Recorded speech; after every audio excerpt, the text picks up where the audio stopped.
Tony Fowler, sasampahan ng kasong kriminal ayon sa kapisanan ng social media broadcaster ng Pilipinas.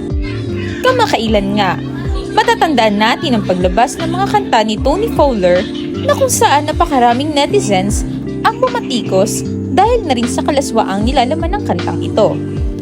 Isa sa mga kanta niya ang MPL na talaga namang umago sa atensyon ng mga taong makakarinig dahil napakalaswangan ng kanta niyang iyon, na sinabayan pa ng kanilang music video na may mga larawan na malalaswa kung saan kasama niya ang Toro family.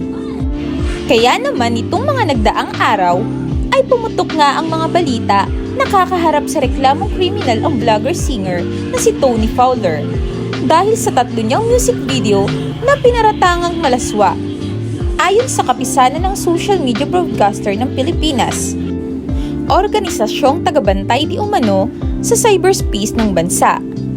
Mayroong 3 music video si Tony Fowler sa YouTube na nagpapakita ng malalaswang larawan at masiselang parte ng katawan ng lalaki.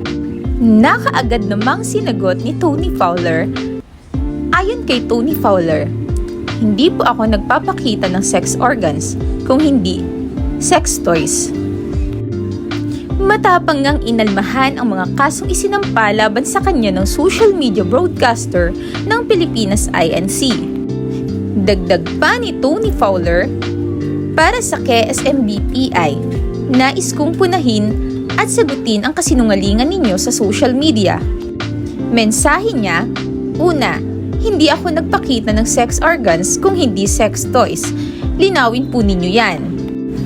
Ikalawa, gaya ng kalayaan yung tawagin akong bastos, malaswa, at hindi magandang halimbawa tulad ng aking kanta.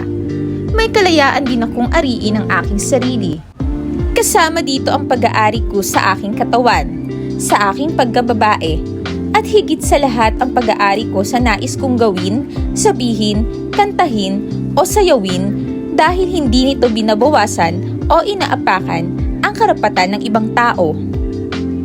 Ikatlo, wala kayong puwang para sabihan at pagbawalan ako. Hindi ninyo lugar ang pagbawalan ang mga babaeng gaya ko, gaya ng pagbabawal ninyo sa aming kilos, pananamit, pati na rin sa pakikipag-usap. Ika-4, kung nagawa natin magsampa ng kaso, sana ay nagawa din natin mag-research ng maigi dahil may BTS vlog ang MV ng MPL at doon namin pinakita na pinalitan ng juice ang tequila at wala akong pinainom na alak sa kahit sino paman sa aking mga nakasama. Panglima, walang minor na gumawa ng sexual na eksena. Kung tutuusin, ano bang pinagkaiba nun sa mga teenage actors and actresses na gumagawa ng mga sexual na eksena sa TV tulad ng mga pangahalay sa mga drama? Ano ho ba ang pinagkaiba nito sa mga child actors na parte ng isang R18 na pelikula? Giit pa ni Tony Fowler, sa huli, gusto kong sabihin sa inyo na matapang kung haharapin ang mga kasong inihain ninyo laban sa akin.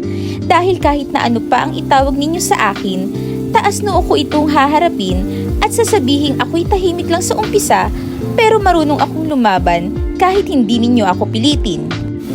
Ano ang masasabi ninyo dito mga kachikading? Pakisuyo na lamang na mag-subscribe at mag-like at pindutin na rin ang bell button para mas masubaybayan pa ninyo ang aking mga susunod na chika.